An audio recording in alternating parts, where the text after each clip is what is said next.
All right, welcome to the conversation on the TYT Network. I'm now going to bring in Dave Weigel. He's a reporter for the Washington Post, and he does the Trailer newsletter, covers presidential politics. Dave, welcome back to the Young Turks. It's good to be back. Thank you, man. All right, no problem. So I want to talk to you about, obviously, Biden versus Trump. And then if we have time, I'd like to get to what we might do in November if there's still coronavirus around. So it seems to me that Biden has three problems. A story broke on late on Friday about Tara Reid and her mom calling into CNN. I want to get into that in a second. But problem number one is that he doesn't exist. It seems to be Trump versus not Trump at this point. Trump is ubiquitous with these press conferences and saying outlandish things. And Biden seems to have turned into what Trump thinks an F-35 is, invisible. So what are they doing? Are they doing anything that is effective? Is this a terrible strategy or maybe okay strategy? Just let Trump keep punching himself in the face. I think it's working despite itself right now. So there's a lot of analysis of the Biden campaign that I think will look very smart if he loses, if he wins, and without changing a word, will look like the ultimate pundit daydream if he loses. And it's that this election is going to be a referendum on whether you want Trump or not. Trump, by forcing himself into the conversation every single day and getting less popular, has made Biden's job easier this month. I mean, and I think it's right that Biden has been in some ways bailed out in what could have been, I think, a middling or month for him. I mean, he locked down the nomination, but at the same time, he was slow in getting a fundraising agreement with the DNC. He's slow on his video response team. They've got him now in that setup in his house, but they've got at the same time, he is not anywhere near the digital native that the Trump campaign is, right? Trump's, I think, about 3-1, 4-1 in terms of just the people advertising online where everybody is living right now. So despite that, because I do think Trump has made moves that have made him less popular and Biden has only benefited.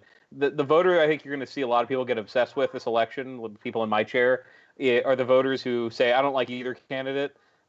They hated both in 2016. They went for Trump by a big margin. And in the polling where he's doing well, Biden's just winning those voters because he is the whole premise of his campaign that was not very exciting to a lot of activist Democrats was, aren't you tired of this? We're going to go back to something that's not this. I hear all that. At the same time, are you hearing at all from Democrats that it's discouraging that they have a candidate that is the very opposite of dynamic? I mean, he seems to melt away on camera. And that's like on a good day when he's not stuttering and losing his train of thought. Yeah. So does anyone think he's dynamic? I mean, I'm not the one who, because I'm a progressive, so maybe I have a different perspective and I'm not seeing it straight. What do others think? No, I can't think of anything else like this in like the history of presidential elections with a TV bit component, right? The time since before we were alive. I can't think of a situation like this, but one of the premises of the Biden campaign is that he is not exciting. He's not a great rhetorician. He is a good guy who will make things calm again. And it's almost a strength. The campaign has put it forth this way, that he does not even before this situation we're all stuck inside, he was not having gigantic rallies. He was not talking for 45 minutes and pounding his fist. There was a lot of discussion of what they thought Biden was doing well that was, I think, inherently criticism of Sanders, of stuff he was doing that excited a lot of people.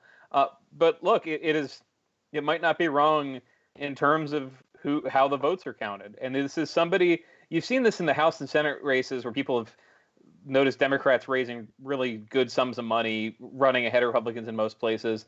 What they were wanting and what they got is a nominee who is an alternative to Trump, but is not making a lot of news on his own. And it's striking how happy they are with this. I mean, as soon as Biden did well on Super Tuesday, I was talking to swing district Democrats.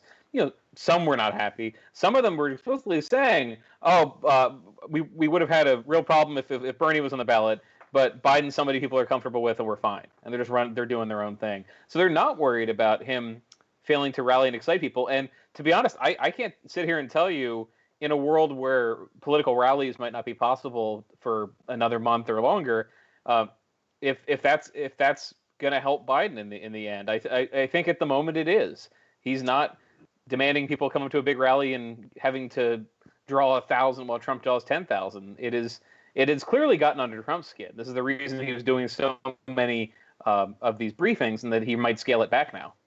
Yeah. So Democrats have picked a candidate so unexciting that they're thrilled that he's not getting much press attention. Okay, wonderful. So now let's talk about two problems that might be bigger for Biden. New tape out of Tara Reade's mom back in the early 1990s calling in to CNN's Larry King Live and saying, my daughter sexually harassed by a senator. Basically, I'm paraphrasing here. She doesn't name the senator, but it appears to be enormously corroborating for what Tara Reade has alleged. It's possible that it's not the exact sexual harassment that Tara Reade described recently on Katie Halper's program and to The Intercept, and I want to be very clear about that. But still, if anybody had that kind of corroborating evidence and they were accusing Trump or a Republican or a progressive, everyone would immediately believe it. So that's not my question. My question is, does the establishment care? Does anyone in Washington care? Or they're like, yeah, whatever. He might have done sexual assault. Who cares? He's not Trump. They don't believe it at all. And I would add to, you talk about the establishment. Bernie Sanders is running for president. This story broke in The Intercept and on Katie Halper's podcast. Bernie was still running for president. There were explainers, but basically he was in this for a week as the story was first percolating. And I think a unanswered question, given how some of his staff have talked about it, is Sanders did not act as if he thought there was something that was going to bring Biden down. And we saw in the primary the fact that people like working with Joe Biden even when they disagree with him was a big benefit. But you don't hear. I have not heard. Now I'm not invited to the eyes wide shut parties of the establishment where they talk about things they will never tell you off the record. I just find disbelief in this, and I'd sum it up this way, because you paraphrase the TV interview. The paraphrase is important. The call-in was about problems in the senator's office, and it wasn't even clear to the panel what they were talking about. The story is on the one hand pretty simple to explain, but on the other, if you go year by year, there's enough that I feel the Democrats I've seen have treated it with immense skepticism. I'd say similar to what you saw when Keith Ellison was accused of abusing his ex-wife, or Tony Cardenas was sued, a suit that ended up being dropped. They're treating it like one of these things that came up in the heat of a campaign that they don't believe. And I'm staying pretty far away from it, and saying this is why I have not seen any sort of scramble in the party's establishment. I think you can take Amy Klobuchar or Gretchen Whitmer at their word, Stacey Abrams too. They've been asked about it. They've been asked the context of, you're women who might be vice president. What do you think of this? And they say, people look into it. It doesn't sound credible to me. And that's the opinion that I think you're going to see Democrats continue to take. Even this audio, it's out of context. In context, it's not clear what she's referring to, because the whole rub is the original April 2019 accusation was one of several of Biden being accusing Biden of being a sexist kind of handsy boss. Then there was a new accusation in 2020 that went further. And until you see Democrats convinced that the second accusation is real, I don't think you're going to see much of a change here. There's an idea that Republicans will attack and they'll change. They've attacked several rounds of this, and also the Trump campaign itself. This is one thing I think you've seen it kind of outsourced to the more active social media allies. I don't even think on purpose. Just the Donald Trump Jr. Sort of MAGA Twitter have jumped on this. The campaign itself has stayed a little bit away, and I think that might be in some of the Democratic calculation here too. Is, look, this Donald Trump is somebody who will rush in and accuse people of doing what he's accused of, but there's not. Is there a way for him to crowbar in this story and open up the gate for the multiple stories we heard at the end of 2016. Because remember, the Trump position on his accusers is they're lying. Everyone who's ever accused me of something is lying. He's been hypocritical before. He could try it again. But I haven't seen Democrats worry about this. And Frank, part of it's, look, they've known the guy for 50 years. This isn't, to use the comparison a lot of people make, it's a judicial nominee who some people in D.C. knew about, thought was on the short list.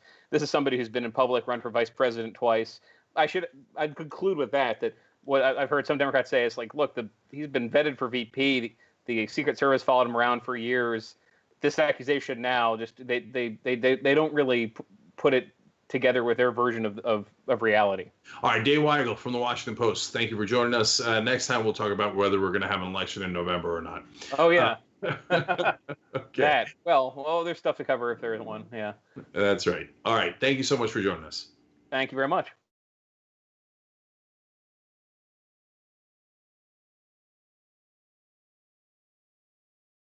Damn it, they failed us. And if you're not angry about that, Michael, and any of you out there, then you're damn wrong. Because you should be angry. Young Turks. It was genuine. He was mad. Cenk Uygur, known online as one of the Young Turks, isn't afraid to throw some punches. 3, 2, 1, fade up. Cenk the Turk Uygur. What kind of TV station is this? The whole point is for me to yell and scream and tell you what I think. It was right out of like Wayne's World.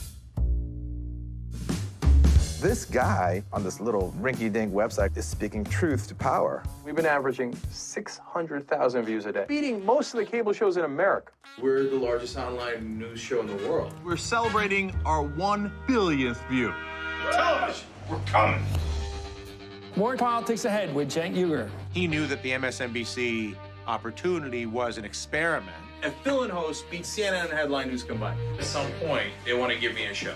Every single year, that comes out of our paycheck. We put it in, and you're saying we were suckers. When you, as a host, tells someone you're interviewing to shut up, that's going to raise a red flag. That guy needed a tall glass of shut-up juice. If President Obama's doing the wrong thing, I'm not going to tell you that he's doing the right thing so I can, quote, support him. He says to me, "You won't believe the meeting that I just had." The head of MSNBC talked to me. They want him off the air. Cenk took an incredible risk. We're supposed to challenge the government. That's the role of the media. The Democrats and the Republicans are here to screw you. And who on the air is saying it? I wouldn't have done what he did. That if I'm going to be a talk show host, I should be the biggest talk show host in the country. I don't think anyone else does it better. I don't think anyone's even close. Before you know it, I'll be back on your TV doing a national show. I guarantee it.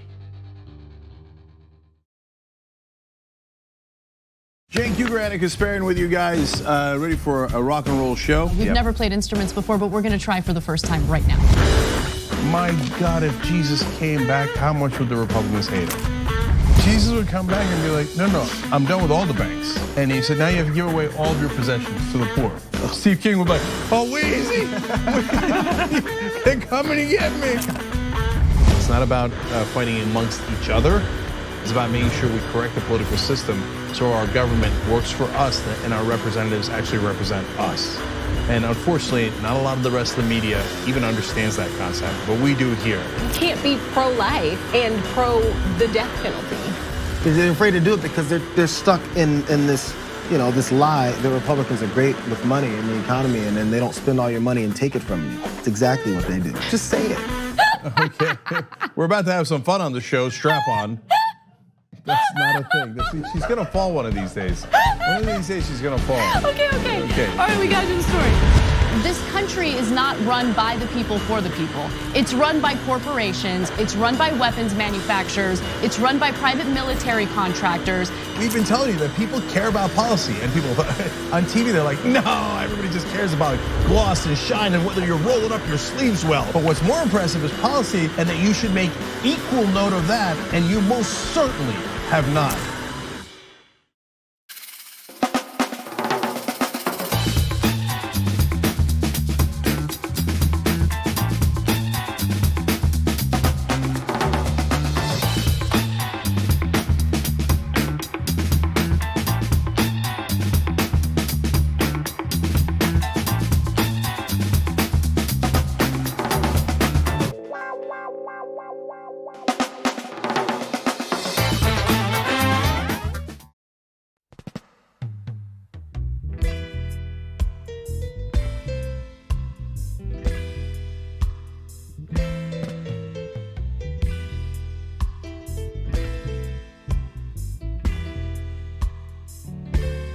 All right, welcome to the conversation on the TYT network. Now we got a guy you might recognize from a couple of days ago.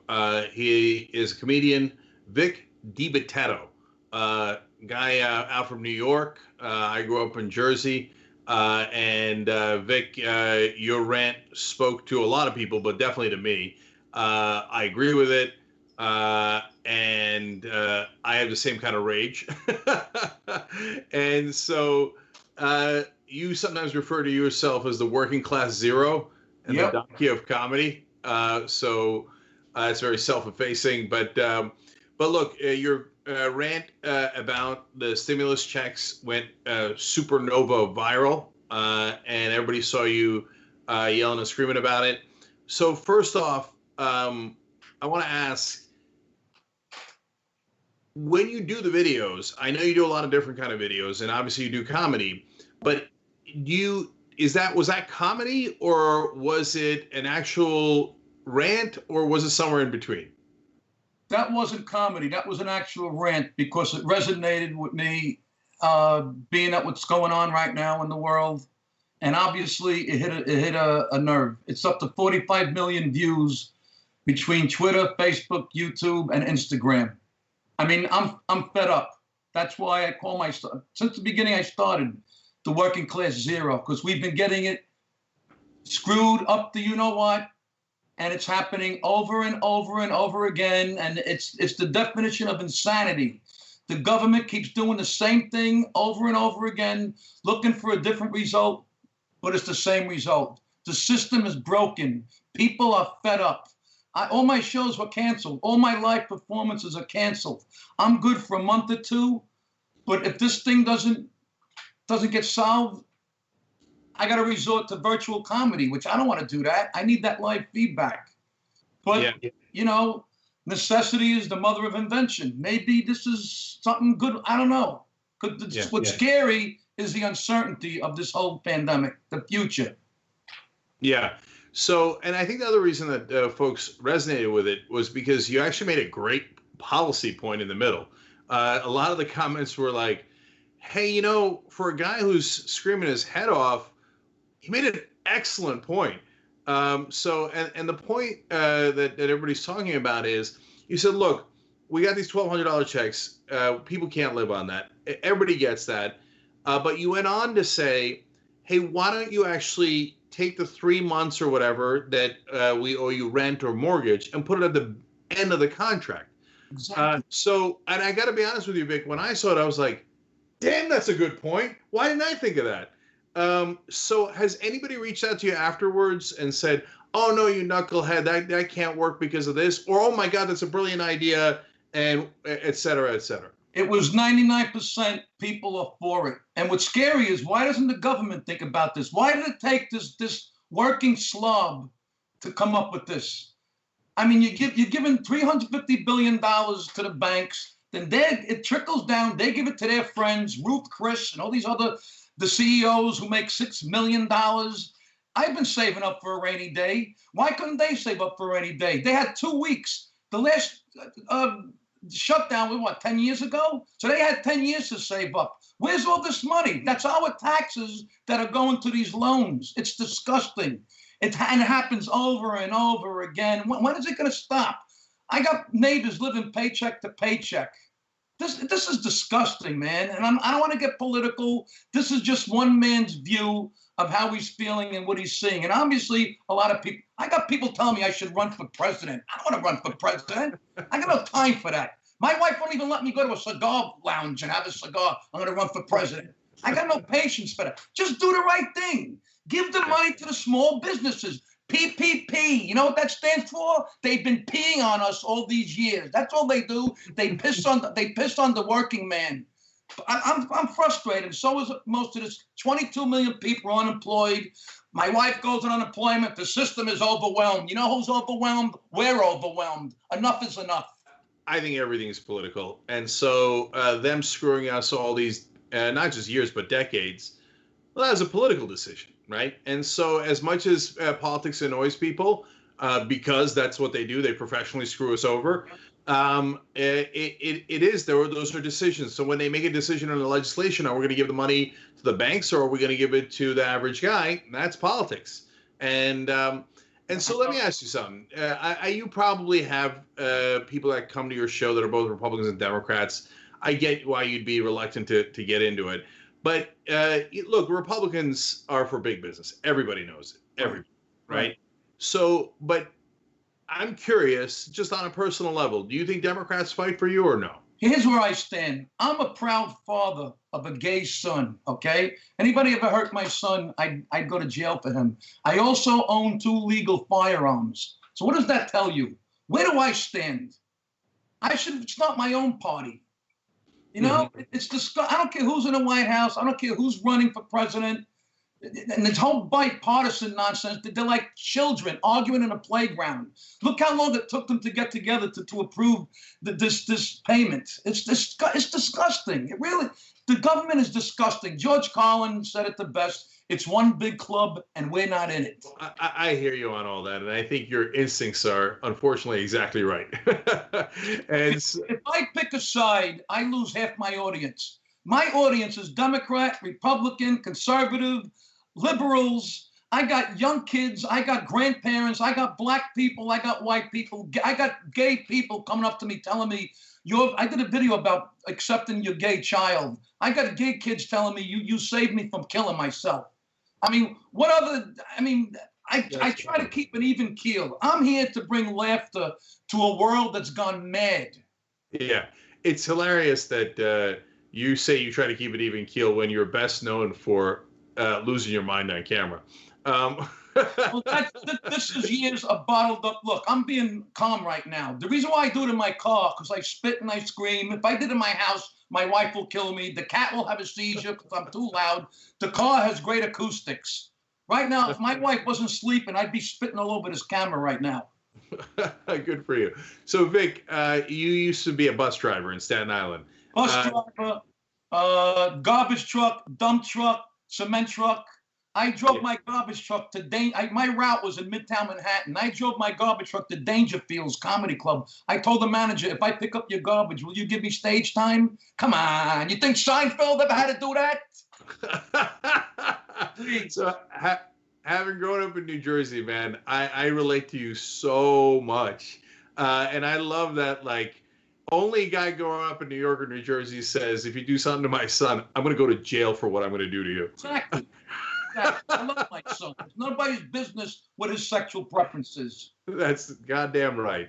All right. So, Vic, what made you decide to get into comedy when you're, bus driver, etc.? Well, like every other comic, I was the class clown. I made my classmates laugh when the teacher turned her back. I was sneaky funny. I would imitate teachers and the animal sounds. Fast forward, I grew up in Brooklyn. There was a comedy club called Pip's Comedy Club in Sheepshead Bay. 1981, I went on stage. Andrew Dice Clay was the MC. That's how long I'm doing this. I kept at it, never gave up, never surrendered. Fast forward, I'm headlining, selling out 1,600 theaters. The Count Basie Theater in Red Bank, the Borgata in Atlantic City, sold out. You realize, if I told you how much money I lost, because the world a couple of weeks ago just stopped. All my shows canceled.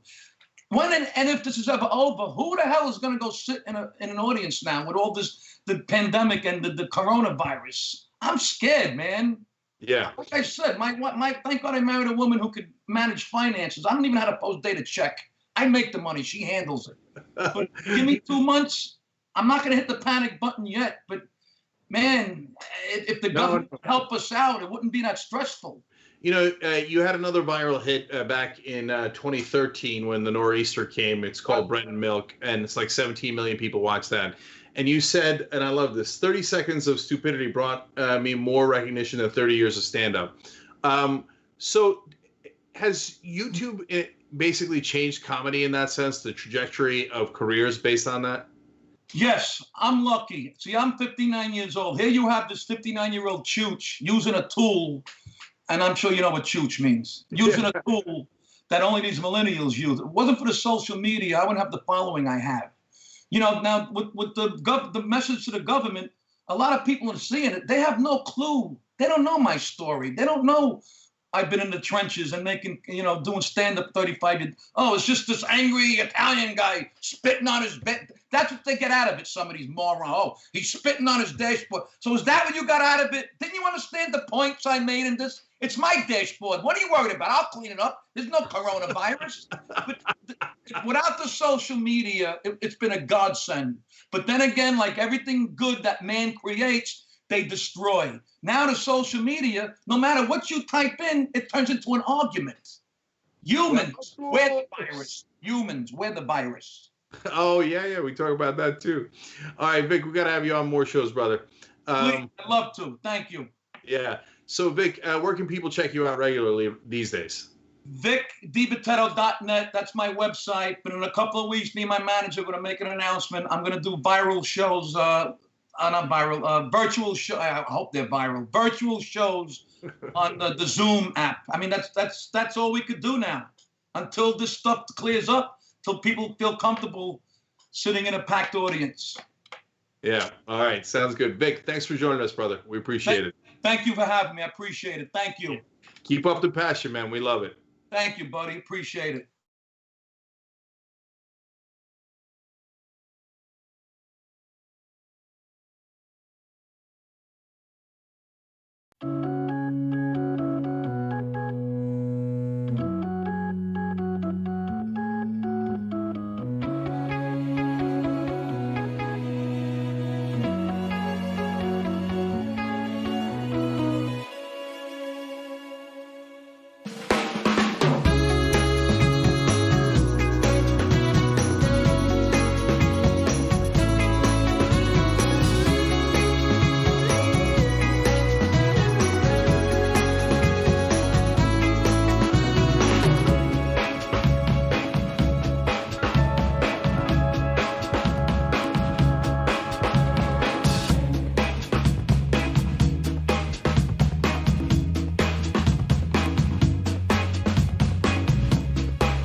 There's been a rumor that you go outside in the sun or you have heat and it does have an effect on other viruses. Apply light and heat to cure. Fire!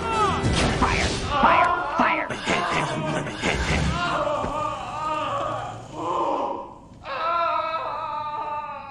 Someone help me! I'm still alive, only I'm very badly burned. I'm not a doctor. I'm just here to present talent. Anyone? Very badly burned.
All right, welcome to the Young Turks. Jake Hugo, John Idarola. Look at this twist. How you doing, John? It's been a while.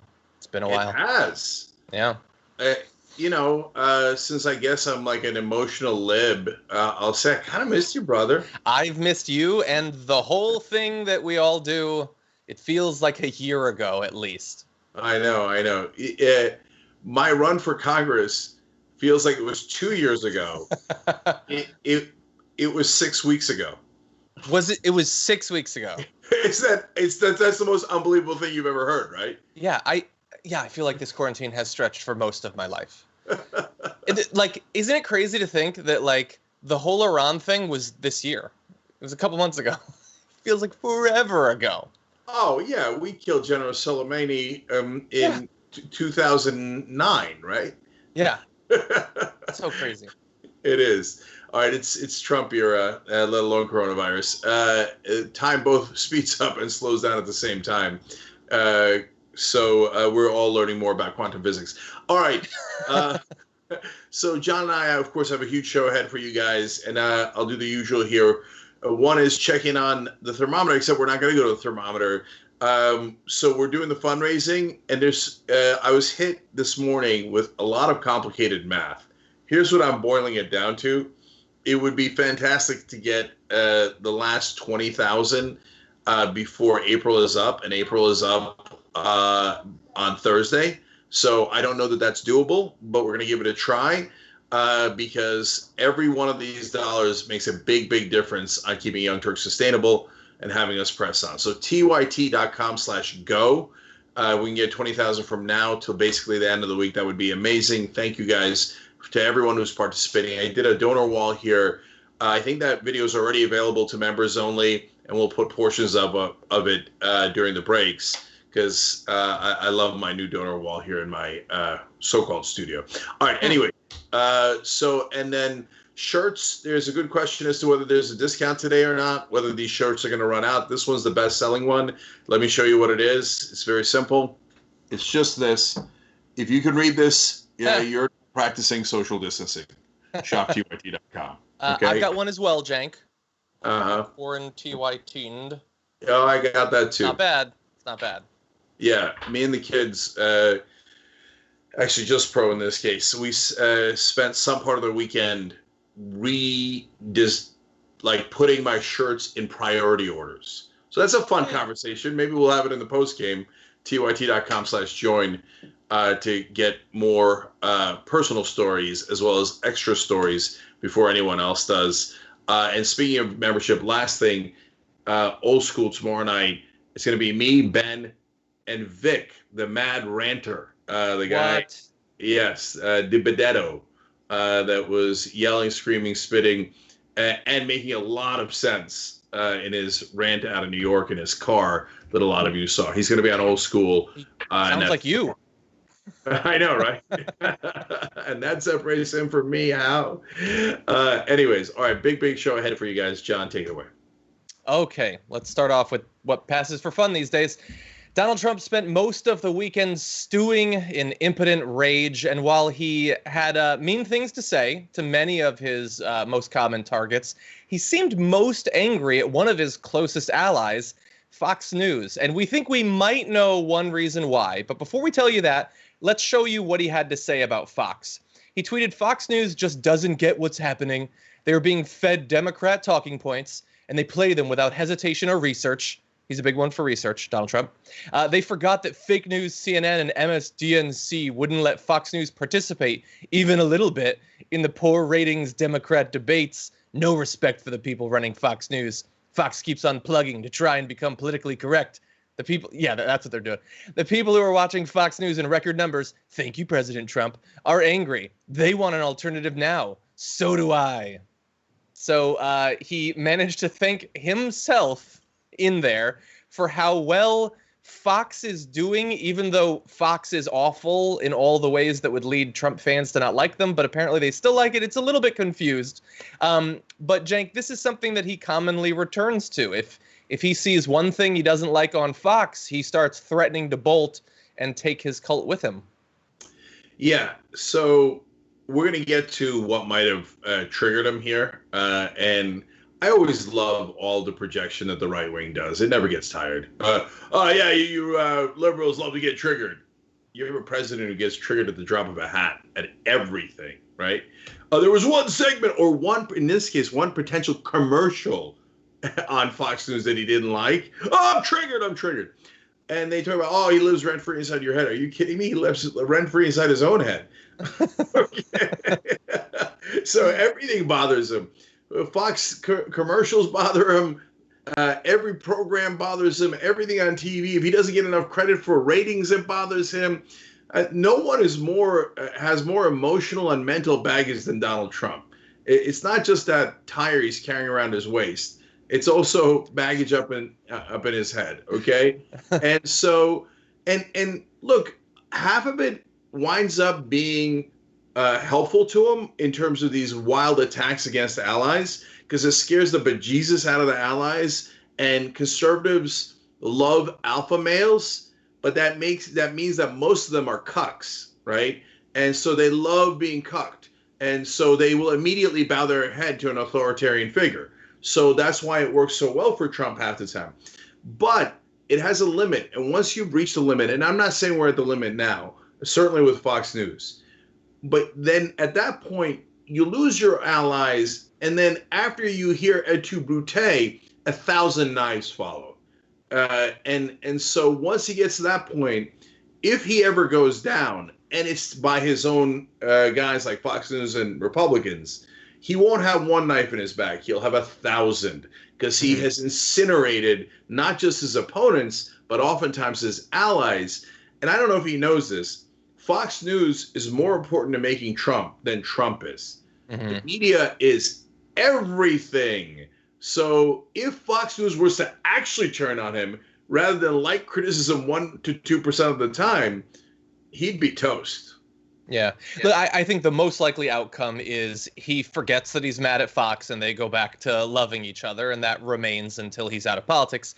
But if they are going to eventually turn on him, he would have to do something like truly extreme, something truly indefensible, like allow his lack of concern for the welfare of the American people and his lack of interest or understanding in science to result in 55,000 plus Americans dying, far more than any other country around the world, due to a disease he doesn't understand and won't protect us against. Something that extreme would have to happen. No, so we'll see. No, John, you'd have to add on top of that that he would tell people to take household disinfectants and maybe consume them to cure a virus in a way that would kill a lot of his followers if they actually listened to him.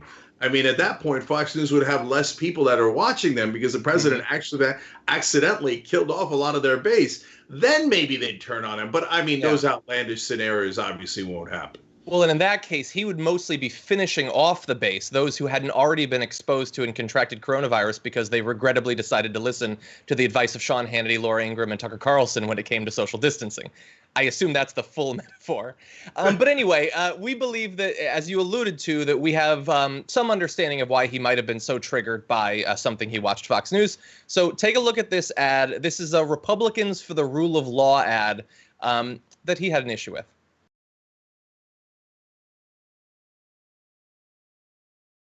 So, supposing we hit the body with a tremendous, whether it's ultraviolet or just very powerful light, and I think you said that has him in check, but you're going to test it. And then I said, supposing you brought the light inside the body, which you can do either through the skin or in some other way. And I think you said you're going to test that too. Sounds interesting, right? And then I see the disinfectant, where it knocks it out in a minute, 1 minute. And is there a way we can do something like that by injection inside or almost a cleaning? You can apply light and heat to cure. I'm not a doctor, but I'm like a person that has a good, you know what.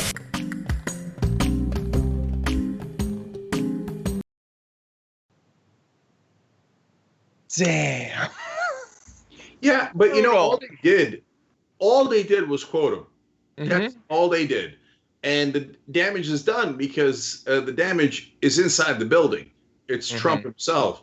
That's why briefly they decided, well, let's not have these anymore, because the more people hear from Donald Trump, the less they like him. And the more they're beginning to realize the same thing we all realize inside the White House, which is the guy's a total jackass. You know, but that's an ad from Republicans that are never Trumpers.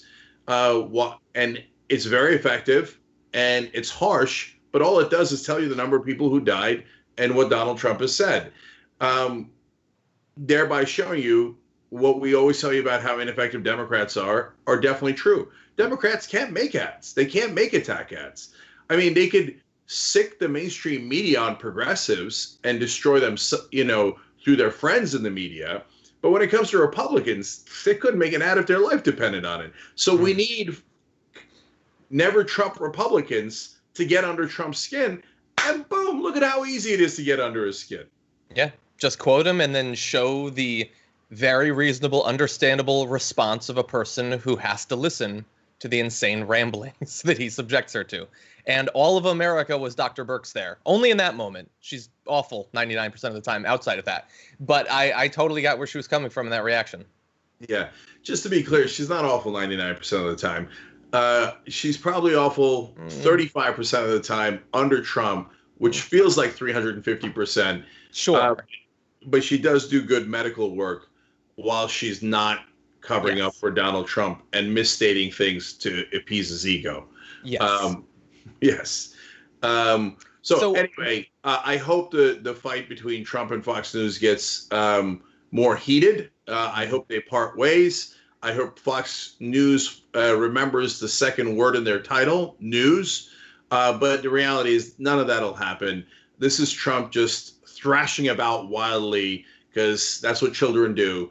And he will change his mind 7 times today, let alone the next day. And so it's not a real thing. And Fox News will not go beyond criticizing Donald Trump 5%. Yeah. And just one last note, just for funsies, because Cenk, you're married and I'm married. Yesterday was Melania Trump's 50th birthday. It's an important birthday. And he spent the day either not with her, tweeting and retweeting dozens and dozens of increasingly insane things, or with her, tweeting and retweeting dozens and dozens of increasingly insane things. Imagine if you spent your wife's birthday in the way that Donald Trump did. How would your domestic situation be going right now? Well, it might go with us swatting away each other's hands in public where cameras can see it. Oh, right. That's already happened, too. Well, look, here's the game that Melania Trump and Donald Trump appear to be playing inside the White House, which is social distancing within the building. I'm pretty sure I have sources that tell me that Melania Trump has already bought this shirt. It says, and told Trump, if you can read this, you're not practicing social distancing. It says shoptyt.com. I'm not saying that I know Melania Trump bought it there because of the records that we have. In fact, I'm saying the opposite. But still, you see my... Not sure he could read it anyway. Anyway, do we want to take our first break? Is that one page? Because if it's one page, I can't read it. Too much. Give me some bullet points. You want to go to the first break? Sure. Okay, we'll be back after this.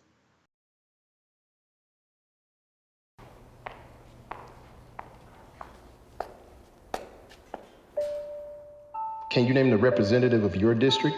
The representative of my district? Oof. I have no idea. I actually don't know who the representative of my district is. Do you know what the corporate tax rate is? I think it's pretty high. I should know this. Like in between 20 and 25%? I don't know. How many amendments are in the U.S. Constitution? Oh no. This brings me back to grade school. I should know this because I was a history major, but I do not remember. I don't know that. I don't know. I don't know. I have no clue. Nope. I don't know the answer to that one. You don't know? I didn't know. It's time to change that. We live in the best country in the world. We live in the most powerful country in the world. We love our American freedom, but only half of us take part in the political process. Only half of us vote. We don't fulfill our duties as U.S. citizens to make this country a better place. It's time that we use our voices as a team, as a country, to become better. We will stand up. we will be empowered. We will stay educated and informed about politics every single day because it's our responsibility. And Politiscope just made it easy for you. So join me, join us, and let's be Americans.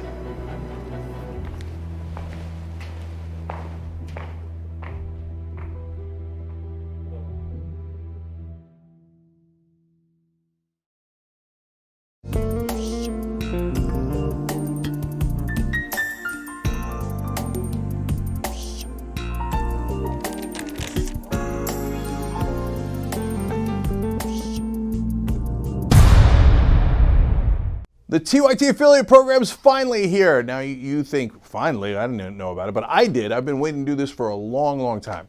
Why? Because it's the best win-win we got. When we make money, you make money. When you make money, we make money. Hey, that's how we're supposed to do it as progressives. We're supposed to do it together. So this way, we're not the Young Turks, you're the Young Turks. How many times have I told you that? And now in this case, that actually even applies to us selling membership together. Now look, another part of the win is that you get to spread the message about the progressive point of view. And that's awesome. So we're doing good in the world, but on top of that, you get commission on it. So all you gotta do is set up your free account. Once you complete that easy process, you receive your free personalized link, and then you start sharing that with everybody, and then voila, you're in the ball game. Look guys, I'd ask you to do this anyway because it's important to spread the message and it's important to keep the lights on to support independent media and the home of progressives. But in this case, I think it's even better because then we get to grow together, and you know, every little bit helps, not just for us, but for you guys. So if this could be a nice way to get a little bit extra cash while doing something wonderful in the world, well, I love that. So that's why we thought of this, and we hope that you participate. And I'm really, really psyched about it. Let's do this together.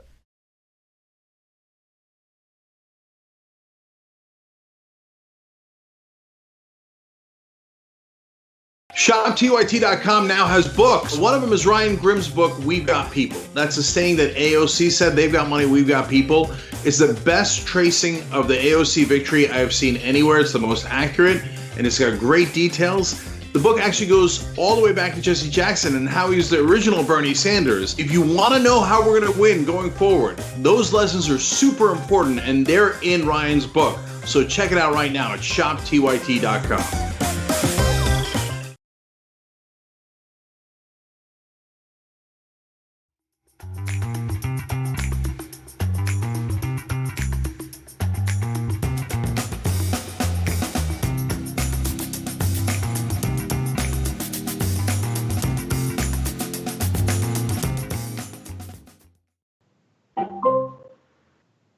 All right, back on the Young Turks. Cenk and John with you guys.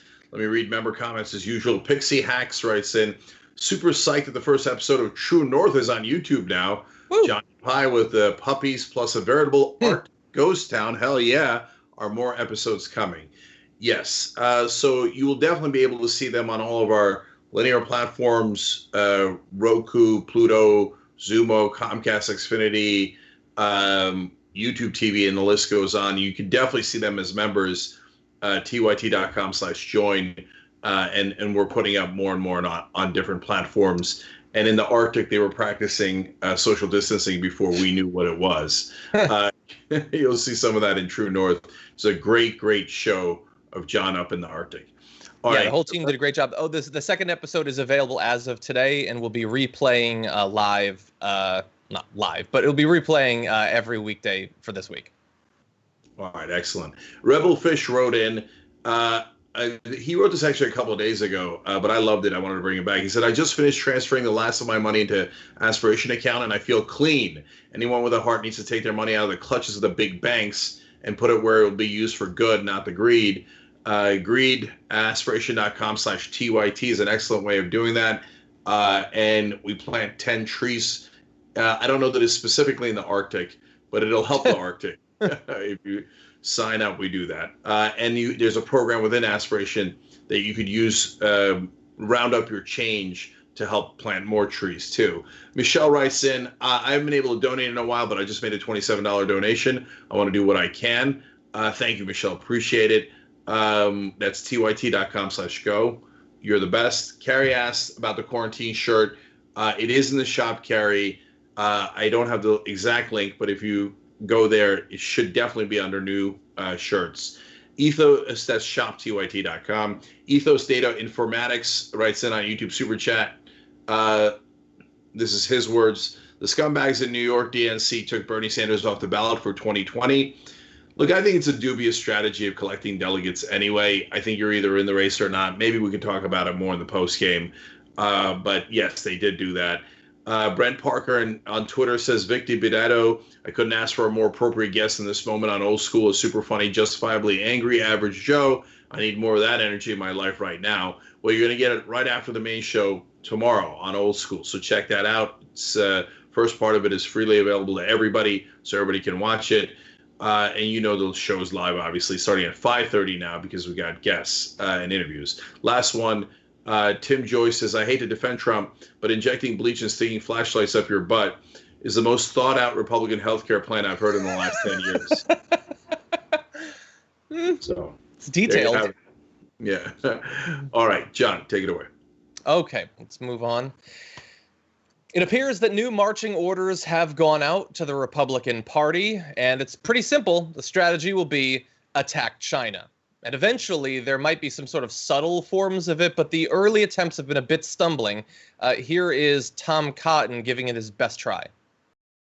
Scandal to me that we have trained so many of the Chinese Communist Party's brightest minds to go back to China to compete for our jobs, to take our business, and ultimately to steal our property and design weapons and other devices that can be used against the American people.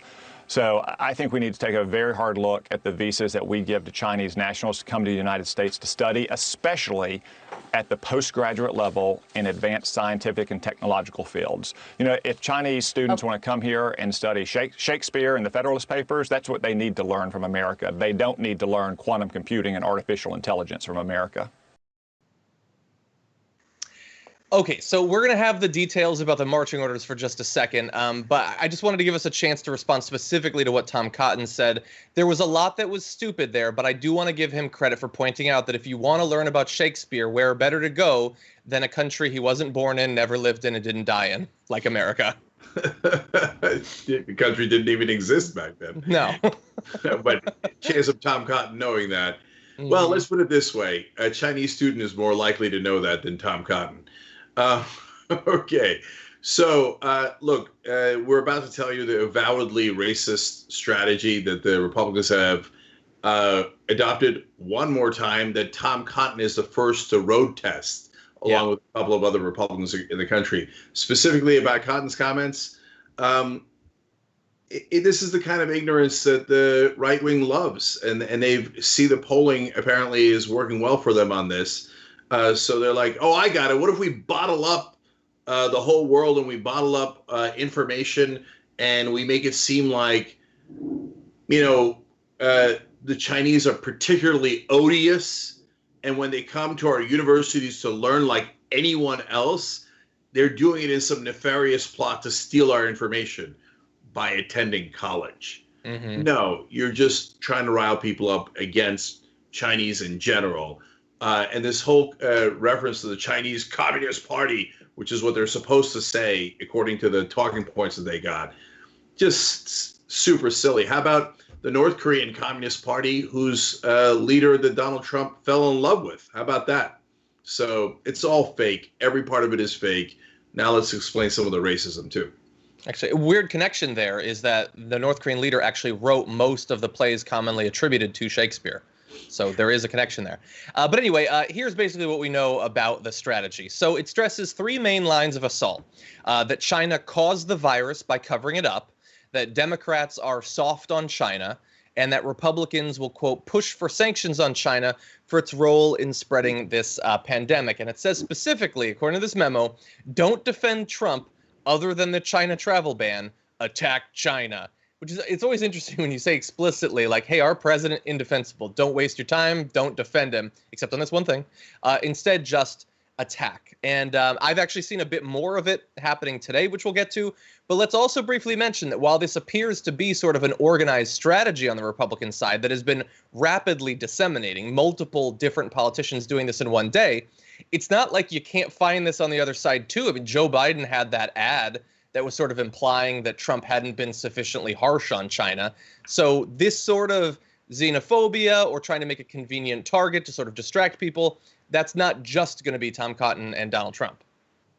Yeah, we've got other examples in a second. But look, the Republican Party ran on what's called the Southern Strategy for decades. That is, after Lyndon Johnson got the Democrats to pass the Civil Rights Act and the Voting Rights Act, the Republicans sensed an opportunity to get racist votes in the South. This is literal. The head of the Republican Party, two different heads of it at two different times, has apologized for running this avowedly racist strategy for decades. So they jumped in and said, oh, these Democrats are the ones trying to give black people rights and freedoms. We're against that. So, hey, racists, come vote for us. That's why they captured the South.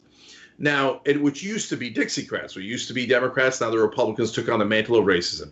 And then they've done it to target other groups at different times. 2004 election, they did anti-gay ballot measures all across the country to rile up hatred against gay people so that people would go out and vote for George W. Bush's reelection, which sorely needed the help because of the disaster of his first term. Mm-hmm. So here they go back to the well. Now we're not doing it to black people, except our general stance against them in every policy we have. And we're not running a particular political strategy against gay people in this election. We've got a new boogeyman, the Chinese. Okay, mm-hmm. Chinese, they're the problem. Later in the memo, they explain, now, look, you'll be charged with racism. You know why they say that? Because they know it's a racist policy. Mm-hmm. That's why. John, have I ever sent you a memo saying, hey, we're going to do this story that is against this particular ethnic group, and afterwards we'll be charged with racism. So mm-hmm. Here's your fake talking points on how to combat that. Not the Chinese specifically. There's a few instances. No, you've never sent me a talking point ever. So it's obvious they know it's racist, and they put out a couple of talking points you're supposed to say about their obviously racist strategy, mm-hmm. which is no, we're saying the Chinese, and obviously you'll attack Chinese and other Asian people in America, but we'll say we meant the Chinese Communist Party, of course, the no good Chinese Communist Party, which, by the way, just gave more trademarks to Ivanka Trump, which we really appreciate, and that's why we made some deals with them on the side. But otherwise, we're so against. Exactly. Yeah. And let's also bear in mind that this seems to be sort of advice going out to politicians now, and we can expect that as soon as they roll it out, you're going to have hosts on Fox that are going to be doubling down on it.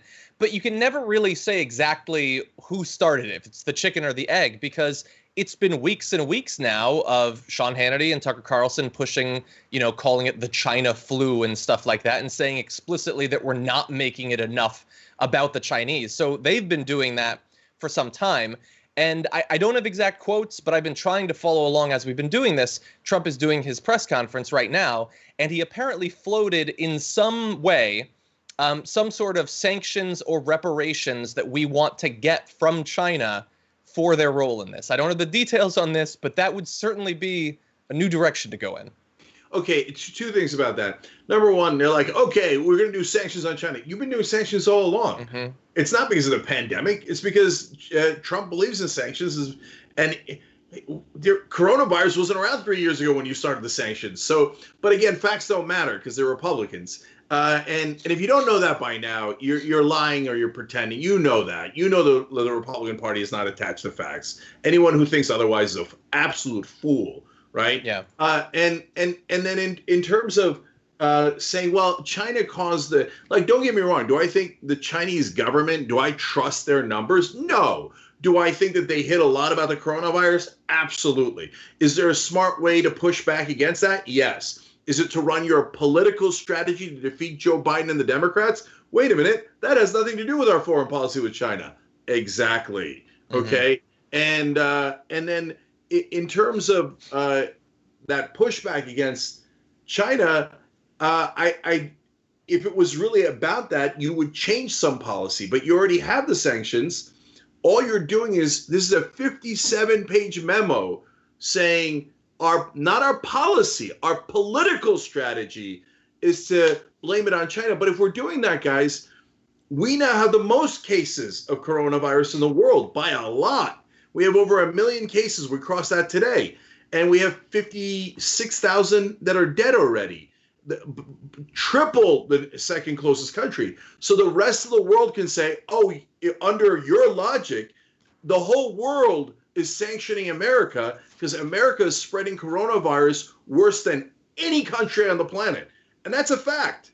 Yes. So this isn't about any of that. This is just about, how do I get racist Republicans to get animated enough to vote for me on election day? And you can expect 2 weeks ago, Lou Dobbs was already saying military action will be necessary against China. If Trump is coming out with like harsh talk against them, that's all he's going to be broadcasting for the next 6 months. Lou Dobbs, business news host, will be calling for war against the Chinese. Well, no, he already did. No, I know. I'm saying that will be like, he sort of raised this as a possibility, obviously wants it. That's all he's going to be doing soon. And by the way, I want to read you one other thing that Trump said. We're not going to do a lot on the press conference, but when I saw this, I thought I got to read it. So this is according to Daniel Dale, who live tweets a lot of these press conferences. He says, told that states have reported an increase in people taking disinfectant since his comments last week, Trump says, quote, I can't imagine why. I can't imagine why. Asked if he takes any responsibility, he says, quote, no, I don't. To which I say, of course. But thank you again to the reporters. Responsibility for a few weeks ago, the reporters who were saying, you know, this is a new Trump. This is a somber Trump. It really seems to have sunk in. He really seems to understand this. He's not taking responsibility for telling people to inject themselves with disinfectants. So that's how far he's come. The new presidential Trump. Yeah, please. All right, and real quick, John, who are some of the other Republicans who now have started saying the Chinese talking points since they all got the memo? Yeah, so we do have the, Brett, if you could get this ready, we have the Attorney General of Mississippi who is threatening a lawsuit against China. Let's take a look at that. My role as the Attorney General is to protect all Mississippians, their health, their security, and their prosperity. So by bringing this suit, it allows Mississippians to seek justice and hold China accountable. Because if you look at what they've done, this has been a very malicious, it's been a very dangerous cover-up. Attorney General, I would never count out or mess with Mississippi. But what are the prospects of this lawsuit against one of the largest countries on the planet who's going to want to just swat it aside, doesn't even take responsibility on the international stage? Well, that's true. I mean, it's certainly a tough lawsuit. However, it's the right thing to do. We must hold them accountable. They have caused us not to be prepared, and this has damaged us on so many levels. Loss of life, economic damages. And so it's a tough one, but we're going to win because we're going to hold them accountable. You know, John, that's just a wild coincidence that Republican officials in Mississippi and Republican senators and the president all happen to be saying the same talking points after they all received a memo with those same exact talking points. What a wild coincidence. I'm sure that she's really looking out for the taxpayers of Mississippi, looking to win that lawsuit, which has 0% chance of succeeding. But it does have a good chance of getting people riled up against Asians in this country. Yeah, and it has like a 1% chance of ever being filed or even talked about again. That's probably the last you'll hear of it. And man, if Pete Hegseth, if he gets incensed by people not taking responsibility, he's going to love Trump's comments about the disinfectants and how he has nothing to do with that. Yeah, and they're like, her main basis for the lawsuit was, well, they prevented us from getting prepared. Well, under that basis, you should definitely sue Donald Trump.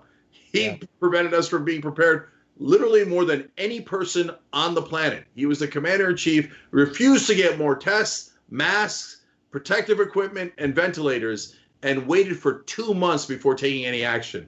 He's 1,000 times more responsible than the Chinese, but you losers in the Republican Party can't ever take personal responsibility, so instead you choose to deflect through racism as usual. Yeah. Okay, why don't we switch things up, move on to another topic.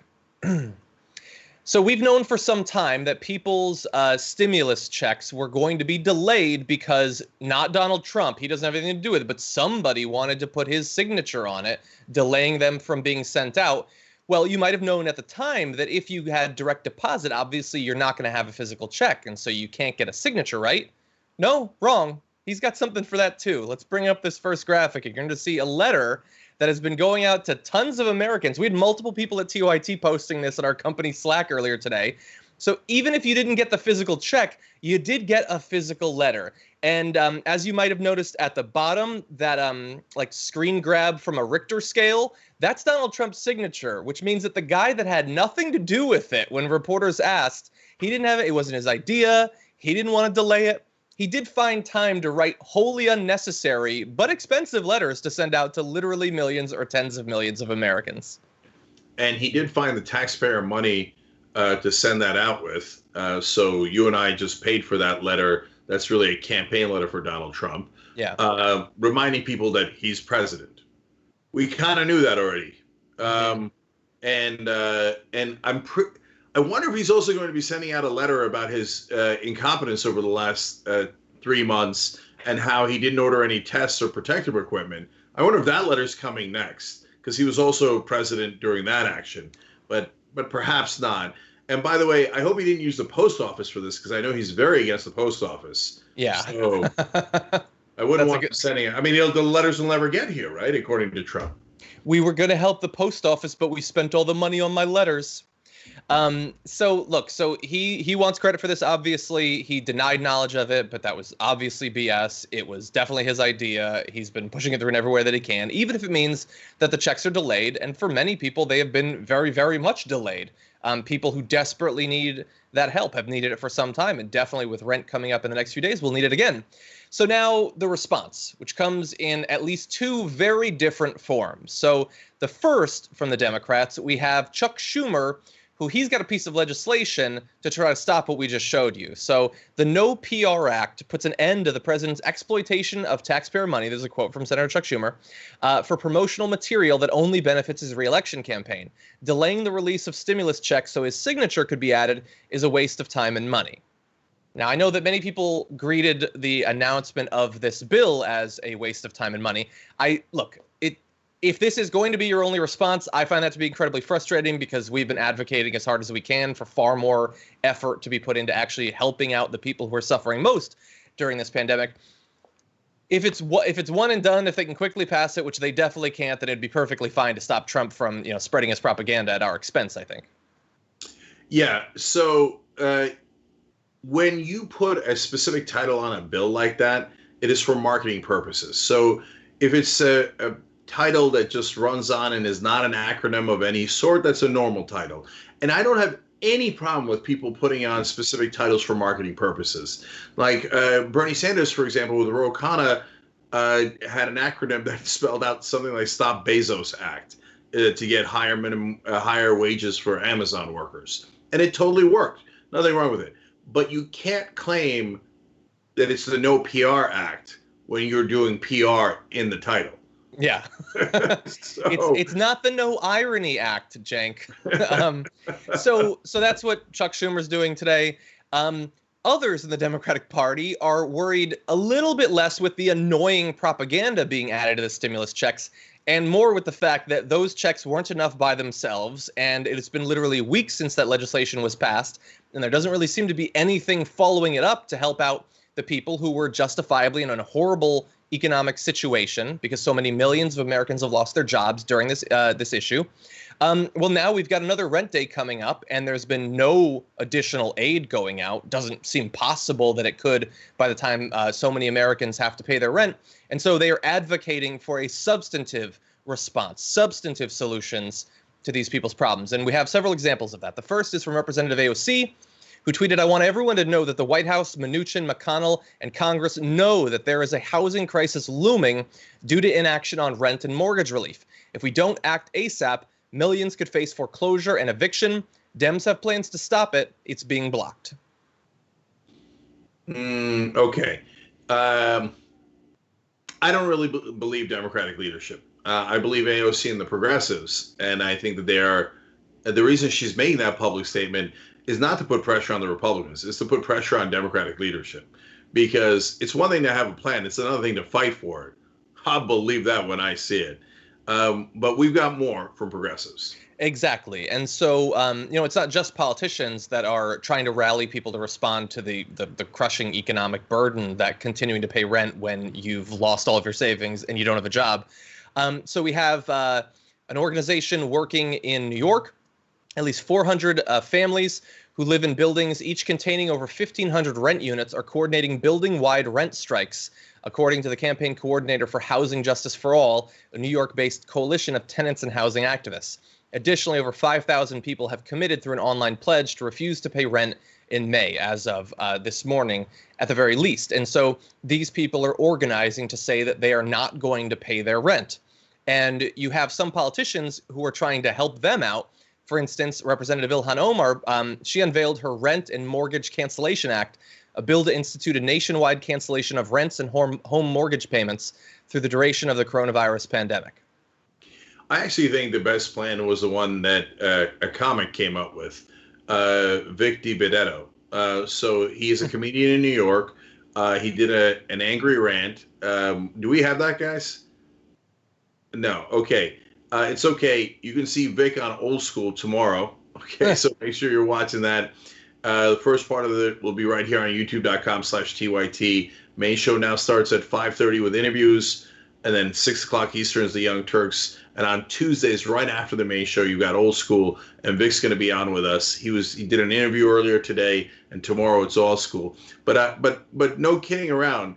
His idea in the middle of this raging rant that he did that went absolutely viral and got tens of millions of views was his idea that, hey, why don't, instead of doing nothing or canceling the rent or mortgage, why don't you just, if you have a mortgage, for example, the banks could take the 3 months that you owe during coronavirus.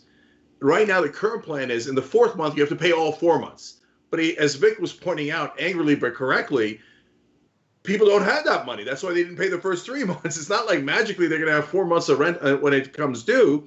No, take those 3 months of mortgage, for example, and put it at the end of your mortgage so that you still pay it, you extend it, but you don't have to pay it right now. Mm-hmm. Well, the banks don't want to do that because they lose a little bit of money. Not their principal, not the money overall, but they lose interest and they lose other things. So, I mean, the banks won't take 1 cent off your bill, right? Mm-hmm. So what you need is legislators to fight forcefully for that idea, which is now what progressives are doing, and Omar's going even further than that.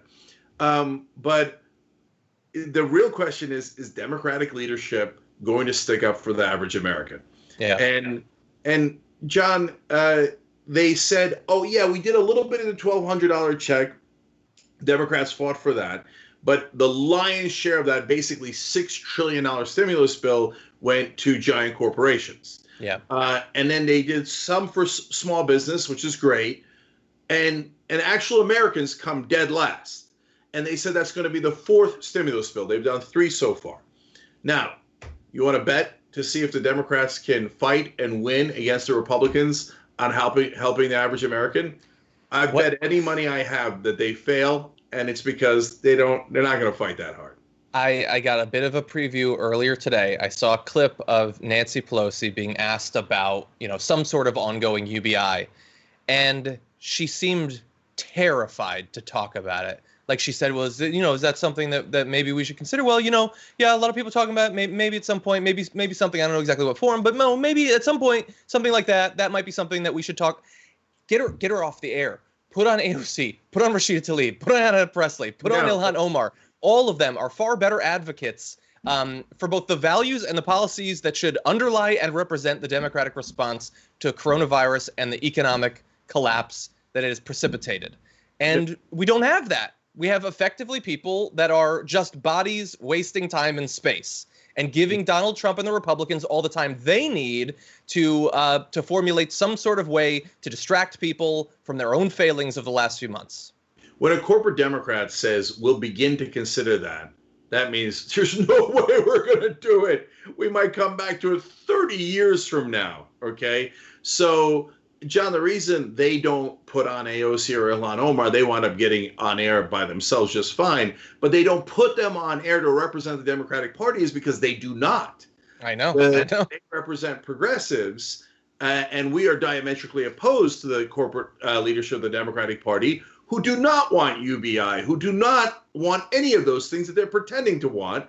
And they will soon say, oh, these Republicans, they're so bad. By the way, send me money, give it to my corporate Democrats. We've got to beat the Republicans. Yeah. But golly gee, there was nothing we could do. So write it down in stone. It's what happens every single time.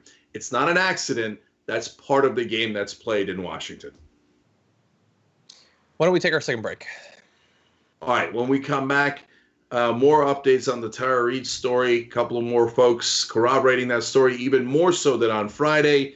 And I talked to Dave Weigel. If you saw the interviews before the show, will anyone in Washington care? That's a really good question.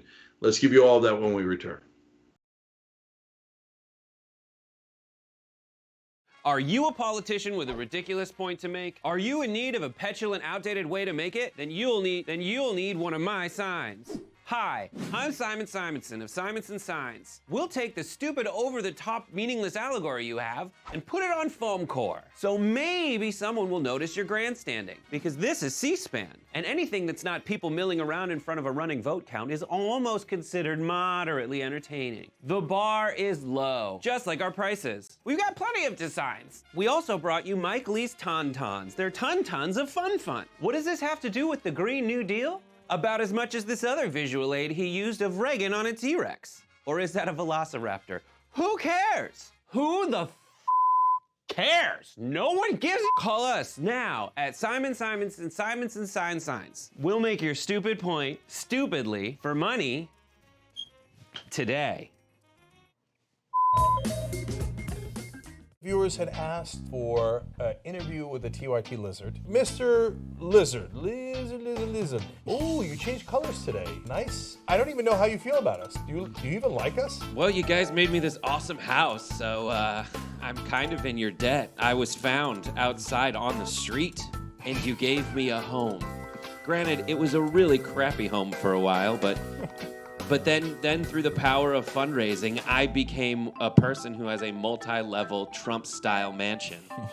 You do. By the way, you never looked better, man. Normally, you're just green or just brown, but today you're in mid-lizard, right? I'm not very smart. I'm a lizard, so I don't know how the science works. I guess this is just my mood. It's not every day that thresholds like this are broken. I'm just so excited. I can't contain my pigmentation. And now you're showing it off. Yep. Yeah, I've never seen the lizard like this before. When you choose Aspiration, you can also trust that your hard-earned money is deposited into a financial firm with a conscience. You're sending a message for change and saving yourself more than just a couple bucks along the way. With the Aspiration Spend and Save account, you'll actually pay no monthly fees. Aspiration also commits to donating 10% of every dollar of its earnings to charitable microloans for low-income Americans. And as a thank you, when you sign up with Aspiration, we'll give you a free month of TYT membership. Head to aspiration.com/TYT. That 300 million is a pretty good number. We were doing a press release on it, and I got all worked up. And I said, okay, well, that's the size of the U.S. population. You know what our next target is? The size of the entire world on the road to 6 billion. Although by the time we hit it, it'll probably be 7, maybe 8 billion. Not a big deal. A couple of days ago on the TYT network, we passed 1 billion views. What the hell? What the hell? That's a big freaking deal. 2 billion views. What now? Sorry. What did we do? 2 billion? 2 billion. They said it couldn't be done, but it was done. We just crossed 5 billion views on YouTube. I mean, imagine 10 years ago thinking, one day. We looked at you like, are you nuts? Young Turks crosses 6 billion views. Young Turks has just passed another milestone, 10 billion views. Damn.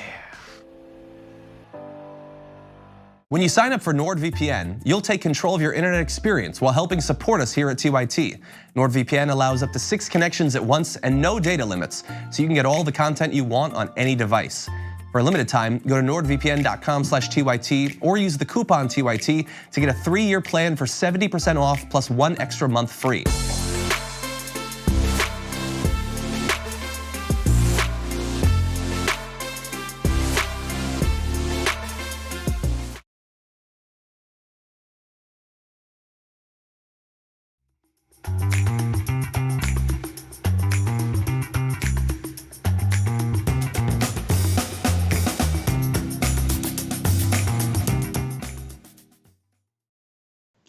right, back on the Young Turks. Cenk and John with you guys. A couple of quick comments here. Meg in the member section says, Tom Cotton looks like a human coat rack. LMG15 says, even Tom Cotton's name sounds racist. That's a funny comment. It doesn't mean anything, but it's It doesn't funny. mean anything. That's funny. Okay, Hercules writes in, it sounds like the Republicans want to bring back the hateful and racist Chinese Exclusion Act, which banned immigration from China between 1882 and 1943. That's true. That's a fun trivia fact / a disastrous trivia fact. Only nationality ever banned completely from America was Chinese. And so there's been a lot of racism in American history, so it's hard to take the cake on that. But in terms of excluding immigrants, no one has been excluded and discriminated against worse than the Chinese in American history. Charles Massey writes in on YouTube Super Chat, blame. The Republicans have their whole careers based on who they can push their screw-ups on to deflect from their own lies. Progressives 2024. Well, brother, I'm working on Progressives 2024. On May 5th, we're going to do a giant 3-hour show where I'm going to unveil my 5-year plan to get progressives into power. And there's going to be a special surprise on there as well. And we're going to play some games, me, John, and Anna. A lot of fun to look forward to there. If you miss any portion of that show or any other show, tyt.com/join to become a member. All right, John, what's next? Cenk, could you whisper the surprise? I want to know before anyone else knows. Yeah. Oh, okay. Then I'll find out live, most likely. Okay, let's move on to very serious story.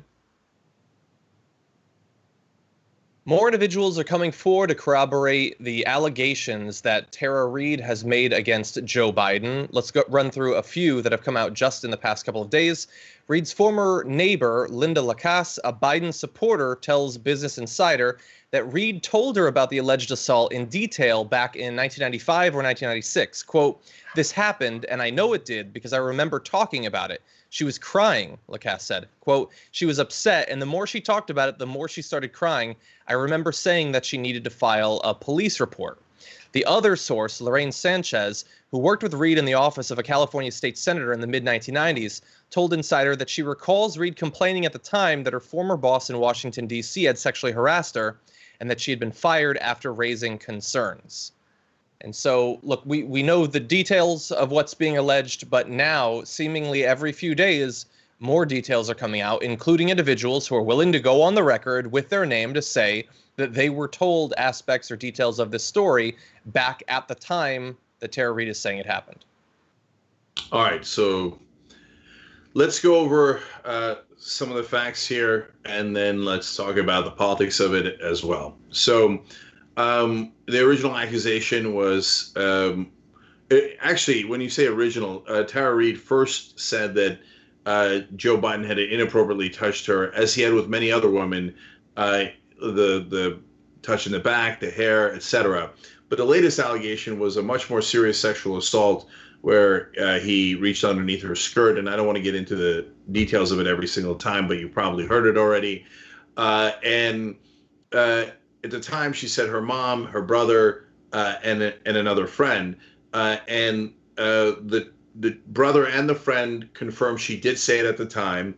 The mom had passed away recently, but on Friday, The Intercept broke the story that the mom had called in to CNN's Larry King Live back in 1993 and said she was concerned because her daughter was with a very famous Senate office and had recently left because of issues. Now, she didn't clarify the issues, so you could say it's not 100% corroborating, but boy, there she is on tape in 1993, concerned for her daughter. She didn't say Biden, but her daughter worked at Biden's office, and it is Tara Reade's mom that called in. So now on top of that, we have two more corroborating witnesses that John just told you about. Okay, that's a lot of corroboration. I asked Dave Weigel about it a little while ago. He's a Washington Post reporter. It's not, don't blame him. He's just reporting this. I asked him about, is there any movement among Democrats? Is there any concern among Democrats in Washington? And he said, as long as Biden's poll numbers are still ahead of Trump's, there appears to be very little concern in Washington about these charges. And Now, one more aspect of the politics. We told you ahead of time that they would not talk about these Tara Reade allegations during the primaries. The press, not forget establishment Democrats, forget Biden's team. I understand their motivations. But the press would not talk about it while Bernie Sanders was in the race. And then once he dropped out, they would talk about it nonstop. Ta-da! We're like magicians, John. It's amazing how we do this. Well, and the weird thing is that, it's this story, obviously, about a woman who's been victimized, a perfect example of the way that we've seen that women in a number of different industries, but in politics, that's one of the big ones, women have been harassed, assaulted, and then when they've raised concerns, they've been ignored. And so by ignoring that story, the media seems to be implying that they don't necessarily care about these stories, or that their caring about these stories is incredibly dependent on the woman doing the accusing, and especially the person who's being accused. But the weird thing is, the thing that I can't understand is that earlier this year during the primary, when Elizabeth Warren claimed that Bernie Sanders had said he didn't think she could win because she was a woman, that became the biggest story in the primary for like 2 or 3 weeks. So it implied that the media did care about what people say and do when it comes to women. But then suddenly, when it's not about a comment that they dispute was said, when it's about a woman who says that she was harassed and assaulted, like, they weren't interested as long as it mattered. And I would say they haven't gotten to the point of even like constantly talking about it now. They're covering it, and I expect that they probably will once Donald Trump starts to raise it as a concern, which he 100% will. You can bet your last dollar on that. But for now, they're still seeming to do a little bit of damage control for themselves while they continue to do damage control for Joe Biden. Yeah, and look, this is what we talked about when this first story broke too, and some of the members of the press have said, well, the Republican Party is already covering it and putting pressure on for us to cover it, so we're not going to cover it. And we told you, of course, that's exactly what they'll do, because to them, progressives are invisible. We're dirt. So if Tara Reade brings it up when there's still a progressive in the primary, they say no. Tara Reade was thinking voting for Marianne Williamson, Elizabeth Warren, and eventually when they were both out Bernie Sanders, that means she's a progressive. So she's dirt. She's invisible. We're not going to cover her. Oh, the Republicans want to talk about her. Well, they're real people. So now in the general election, New York Times has covered it. Business Insider has covered it. Now, begrudgingly, the New York Times changed their story once the Biden campaign complained, changed it to be even more pro-Biden. It was already pretty pro-Biden to begin with. They had all of these huge caveat after caveat, which I don't remember in the Kavanaugh story. I don't remember in any story about any progressive ever, etc. Now, people say, well, guys, I don't know if you know this, Trump is worse. Yeah, you knuckleheads. We know that. We also covered those stories because apparently, unlike anyone else in the media, we're honest. When Trump does it, it is horrific, and he did it 12 more times than Biden did. But when Biden does it, just because Trump is worse, it doesn't mean Biden didn't do it. Now, again, I'm not saying definitively that Biden did. I'm just giving you the evidence. Right now, it doesn't look good. But this is a 100% certainty, and I don't care how much it bothers the establishment. The way they are treating this story is completely different than the way they have treated other stories in the press. And to dismiss Tara Reade as they have, it's cruel, it's completely hypocritical, and it shows what frauds they are. Agreed. Yeah. Okay. I mean, frustrating. Very frustrating. Yeah. All right, guys. So we have so much more in the postgame for you guys, including Donald Trump's mental decline. Yes, it's possible for several candidates to have it, and for one of them to have it even worse. And we'll also show you MAGA guys accidentally singing a gay anthem. We'll be back.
Yes, we're back. So I read a comment during the show, and I wanted to just make a quick commentary on it because I promised it to you guys. One person had written it in on YouTube Super Chat mad about New York canceling its primary. So I have mixed feelings about this. They did cancel the primary. Bernie Sanders' team was upset about it because Bernie had said, hey, I'm in essence dropping out of the race, but I'm going to be on the ballot and keep voting for me in these states so we can keep collecting delegates and using delegates to help progressives and get progressive policies. I love that he's still fighting for progressive policies. Every other politician, by the way, that dropped out, you see how Klobuchar continues to fight for her policies. Oh, right. She doesn't have any policies. She's just running for ego. Pete Buttigieg, what was he running on? Nothing. Air. BS. So he's not fighting for anything because he was just fighting for himself. So I love that Bernie fights for all of us. But my honest assessment is this keep voting for me, so even though I'm not in the race so I can get delegates, is a silly strategy. It doesn't really mean anything. Those delegates in races that were not relevant, like Alaska, it was a close race. I think it was like 9-8 in delegates or something. Who cares? Bernie had already dropped out. So look, did Bernie come in second? Definitely. No one could ever dispute that, although later they probably will. Okay. But does the number of delegates matter? I don't think it matters 1%.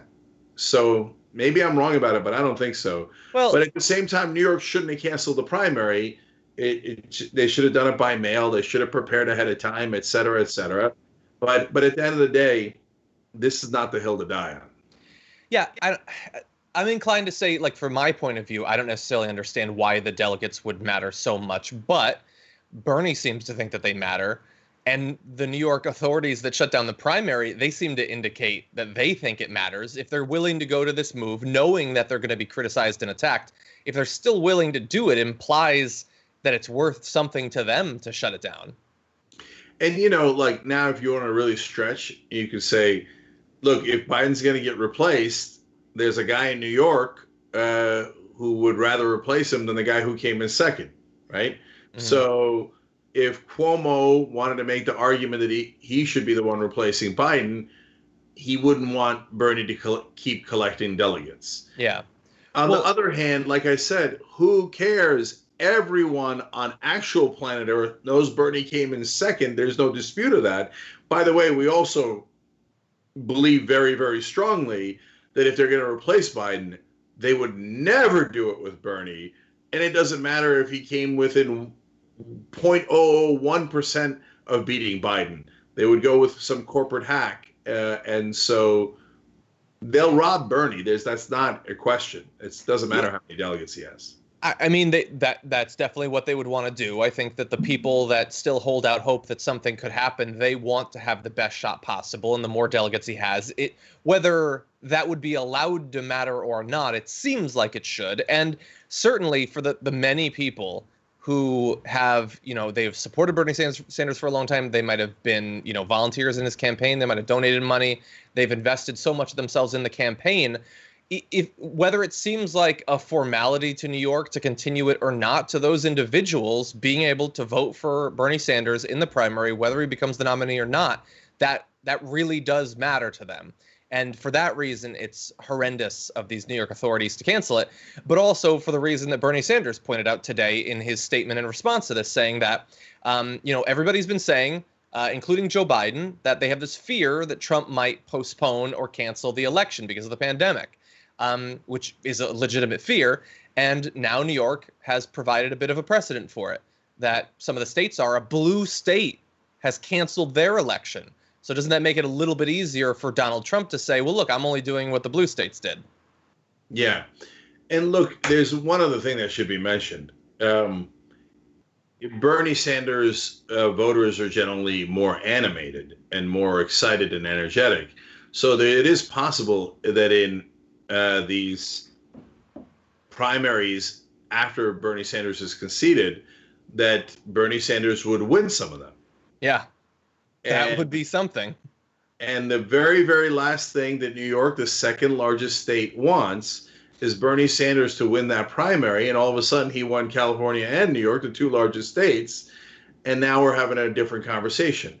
So that's why I'm positive that they're livid that Bernie's still technically in the race.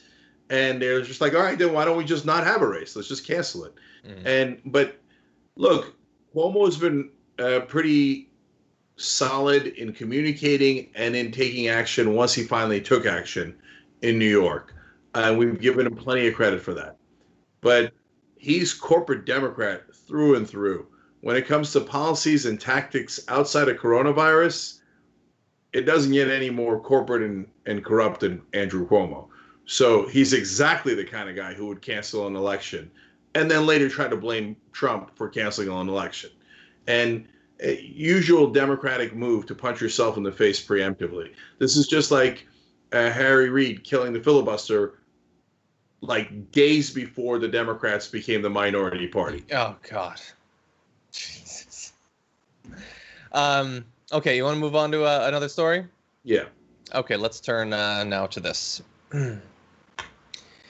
Donald Trump's been having a rough time, and that was very much on display this weekend with him airing everything that passes for a thought that passes through his head on Twitter. One was when he lashed out against those reporters who have been awarded with the prestigious Nobel Prize for their work. He tweeted, "When will all the reporters who have received Nobel Prizes for their work on Russia, Russia, Russia, only to have been proven totally wrong, and in fact, it was the other side who committed the crimes, be turning back their cherished Nobels so that they can be given," and it goes on from there.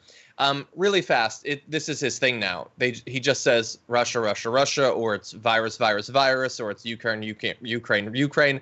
And just quick heads up, simply saying a word 3 times doesn't take away our concerns over the topic. That's not actually how it works. But he used Noble instead of Nobel multiple times until it seems people corrected him, and he attempted to explain himself by saying, "Does anybody get the meaning of what a so-called Nobel, not Nobel Prize is, especially as it pertains to reporters and journalists? Noble is defined as having or showing fine personal qualities or high moral principles and ideals. Does sarcasm ever work?" Yeah. Everything is sarcasm now, Cenk. If he says something stupid or boneheaded, he was being sarcastic. Yeah. So journalists get the Pulitzer Prize. They don't get the Nobel Prize. They don't get the Nobel Prize. Saying the wrong prize and then misspelling it, that's a level of sarcasm that perhaps previously did not exist. Okay. Because if anything, it appears that you're being sarcastic about yourself. Because if I wrote that as a joke, it would be a self-effacing joke. Like, hey, look at me, I'm a knucklehead. I got Nobel Prize wrong, doubly wrong. It's not the Nobel Prize, and journalists don't get it. That would be a joke about me. So was he joking about himself? Because Trump's always making fun of himself. Like, knucklehead, don't know what I'm doing. Right? No, you're a moron. You had no idea, after living on this earth for over 7 decades, what prize journalists get. And you're not a plumber, you're the president. You deal with journalists all the time. And you had no idea what the Nobel Prize was. You spelled it Nobel Prize. Yeah. Look, he misspelled Marine Corps. He spelled it C-O-R-E. He doesn't know anything. If a Democrat had done any of these things, the right-wing Fox News would eviscerate. You don't know how to spell Marine Corps! You effete liberal, asparagus-eating, Volvo-driving, New York Times reading cat. Okay. When Trump does it, they're like, yeah, of course, it's sarcastic. It's the Nobel Prize. Everybody knows when you're making fun of reporters, you say, ha ha, I bet you got the Nobel Prize. Yeah, it makes sense. And he was being sarcastic when he spelled Marine Corps that way. He wasn't talking about the military unit. He was talking about the heart of the marine world, which is the city where Aquaman comes from. Everybody knows that. In this, though, I have two potential explanations for why he has suddenly landed on whenever I say something stupid, I'll just say I was being sarcastic. One is that his future career is going to be as an edgy conservative online, because as you probably know, the way that right-wing comedy works is you just say something, and then if you were joking or not depends on the reaction. If people like it, it was a serious comment. If they didn't, I was just joking. Why are you getting so offended? The other is that he has seen this tactic used by other, dictators or proto-dictators. Duterte, when he said, something about wanting to shoot women in the vagina, and he was criticized, he later said that he was just being sarcastic. So maybe Trump is just learning from some of his buds. Yeah. And my answer is somewhere in the middle.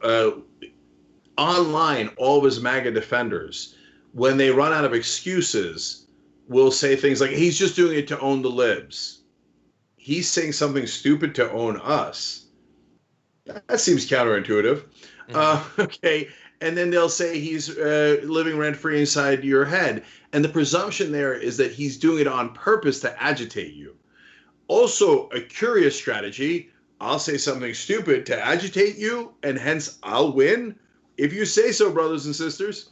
But all of this is in service of the ultimate point that the MAGA guys always make to justify Trump's incredible stupidity, which is, this is a form of joking, trolling, sarcasm. He's just trolling you guys to get under your skin and inside your head. So he says maniacal things so we could all laugh. Drink bleach, everybody. That's so funny. I bet you got the Nobel Prize for injecting Lysol into your lungs.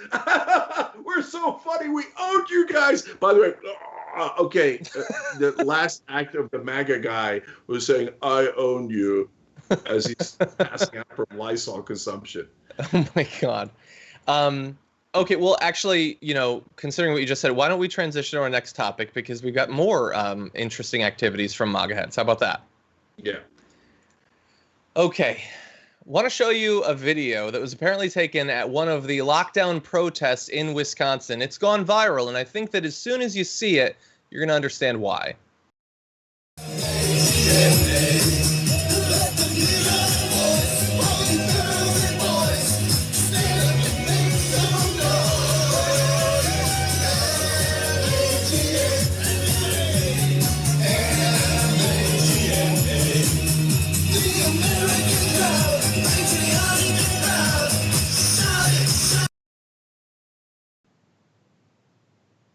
Thanks, I hate it. It's terrible. That's just terrible. Look, first of all, I live in a glass house on bad dancing.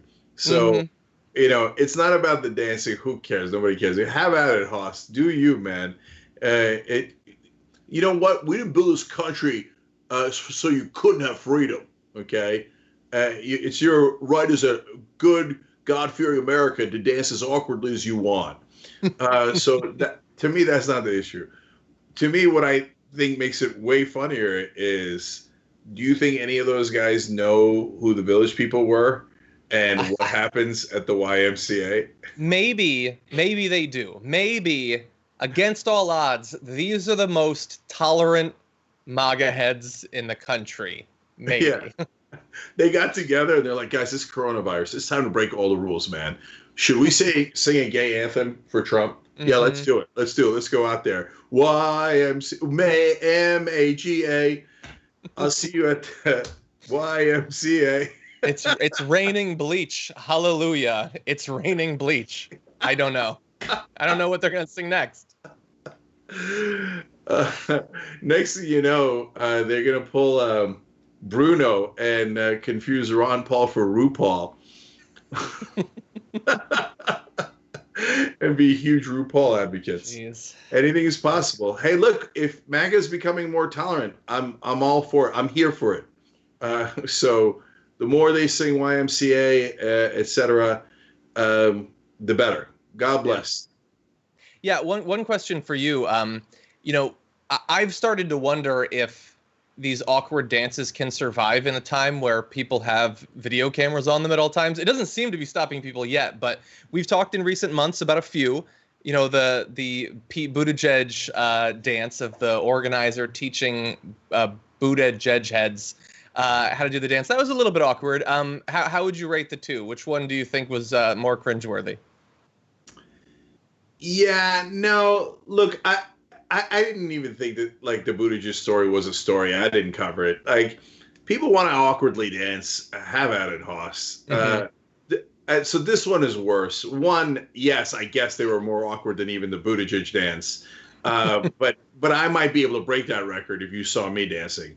But to me, the YMCA part is the really hilarious part. Yeah, that's true. Like it, and mainly because I'm sure they have no idea. Well, like when they watch this video later, like, hey, you were on the Young Turks. And they're like, oh, let me check that out. I hate those guys. 2016 election, I remember that. Oh, that was awesome. Let me go check it out. Oh, no. You guys know? And then one guy eventually would be like, now we were singing YMCA sarcastically. Just like, you know, everything sarcastic. The thing is, like, we're in a culture where people love to listen to music. I've never been a fan of it, but it is very popular. But nobody seems to actually listen to the songs. Like, you've probably seen at these Trump rallies, they play Born in the USA all the time, apparently not understanding one iota of what that song is actually meant to communicate, the experience that it's talking about. But that's what they do. And especially on the right, I mean, the pattern basically is at these rallies, these politicians and ads, they use a song. The artist, who almost universally is not a conservative and hates their work being tied in with conservatives, asks them to stop, and then they just go on doing it anyway because they say that they hate artists and art and that sort of waste of your time and Hollywood and all of that, but they so desperately want to use it. They want to be a part of it, even though they don't understand it. Yeah, of course. I bet they would introduce a Republican that was in favor of the bank bailouts with a Bruce Springsteen song, "My Hometown," about how in his last album about how they destroyed his hometown. The bankers destroyed his hometown. They'd have no sense of irony at all. No. Like, but look, if you're just left with conservative singers, you've got like 2 or 3 options, and one of them is Ted Nugent. And then when they went down that road, Nugent and Huckabee basically played a song on Fox News about how Nugent wants to have sex with the underage daughter of his neighbor. And it got awkward real quick. It made YMCA look like it was the most politically correct thing that they've ever done. Yeah. Okay, you want to move on to one more story? Yes. With the time that remains? Okay. Let's get Florida ready. Ron DeSantis has had a bit of a checkered record on dealing with coronavirus and now even communicating around coronavirus. Take a look at what he had to say about Florida in this video. And the results, I think, have been good. Florida's ground zero for the nursing home. I mean, we're God's waiting room. We have a huge number of facilities, a huge number of residents. I mean, look, I'm not a senior citizen. It's not going to insult me. It seems like a weird way to put it. I think that's usually meant as an insult for Florida. And certainly not something I would say, A, ever if I was the governor of Florida, but B, in the middle of the coronavirus. Mm-hmm. Oh, that video. Yeah, when he seems to be saying, we're God's living room anyway. It's a waiting room. Like, these guys are about to die. And so we had coronavirus, and now they'll die a little quicker. You know how it goes.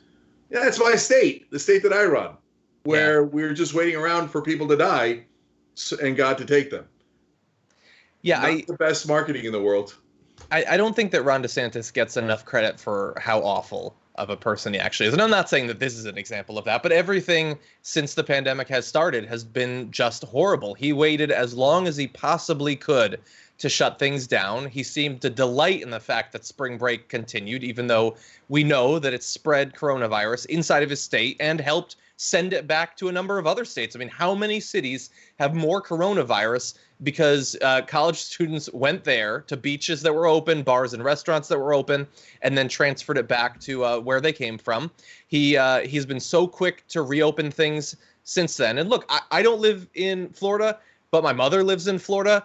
And the idea that someone so fundamentally irresponsible, who so clearly puts the economic short-term success of his state above the lives of the people who actually live there. That he wants tourists to go there, even if it means residents end up dying. The, on average, older residents of Florida.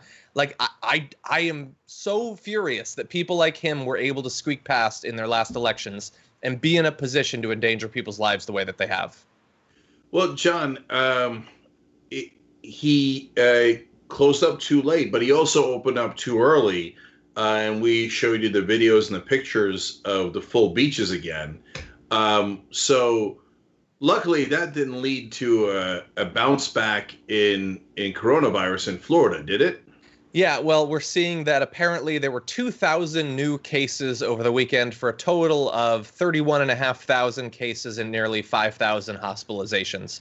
And the thing is, look, we could end up being wrong. Maybe this decision to reopen things when we still don't have a vaccine. Most states have no higher capacity for testing than they did before. Nothing has actually changed. There's no reason to think that it wouldn't be as bad as it was if we had just stayed open a month ago.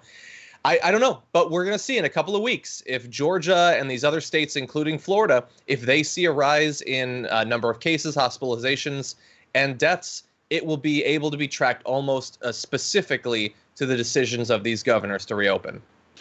And just to be clear about what John said, the number of cases in Florida were going down. They have now started to go back up.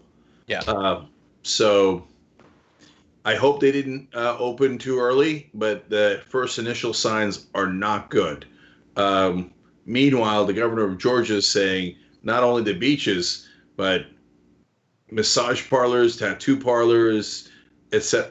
Who's going to get a tattoo in the middle of coronavirus?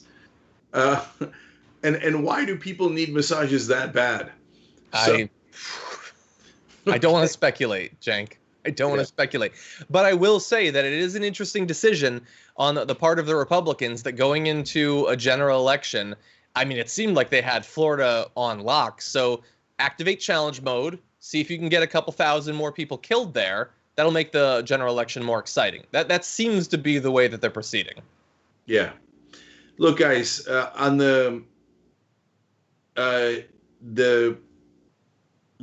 there's two different issues with coronavirus. We've not covered it a lot, but it's relevant to this story too. So let me just end on these 2 points here. Number one is how lethal it is, and number 2 is how contagious it is. Good news on lethality or fatality numbers. I think that the number of cases that we have is so much higher than the official numbers. So that means the fatality rate is actually lower than reported. Okay. So that's the good news. The bad news is massively, utterly, ridiculously contagious. So you see these things, and it's so frustrating that we don't have unity from different studies and scientists coming to clear conclusions. But a study of 3 different prisons where they tested all of the inmates, and really interesting conclusions. Number one, 95% of the inmates that tested positive were asymptomatic. They had no symptoms at all. 95%. Okay.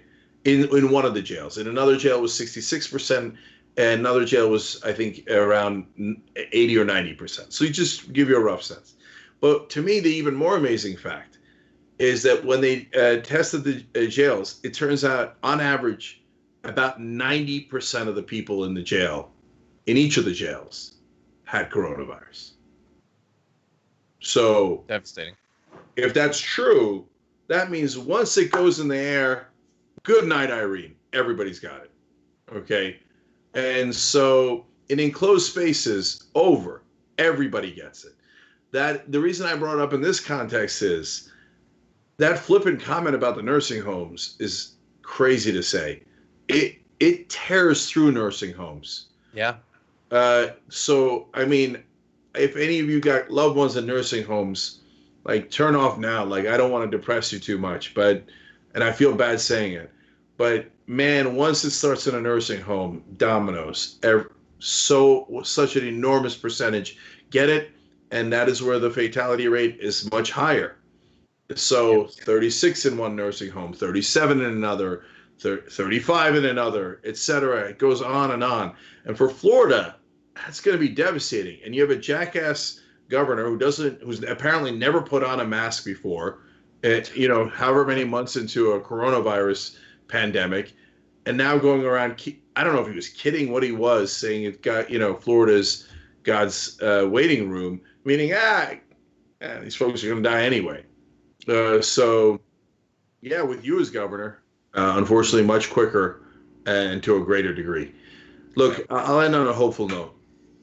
If it turns out that those prison studies are the ones that are accurate, the hopeful thing is that means probably most of us already have coronavirus.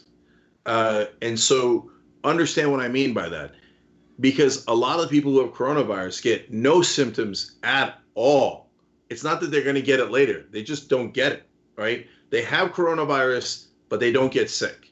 So if that's true, if those studies are true, a huge percentage of Americans already have coronavirus. But one, we can't tell if there's herd immunity because you might be able to get it a second time, which it would be really good news if it led to immunity if you got it once. And unfortunately, it looks like it doesn't.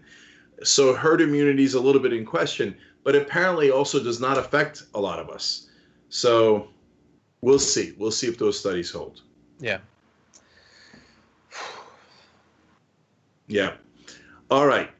So Anna's back tomorrow, and we got Old School tomorrow too. And of course, you all know, your members, you can watch it anytime. But the live show now starts at 5:30 because we got the interviews first. All right, guys. Much love. Thank you, John. Thank you. And we'll see you tomorrow.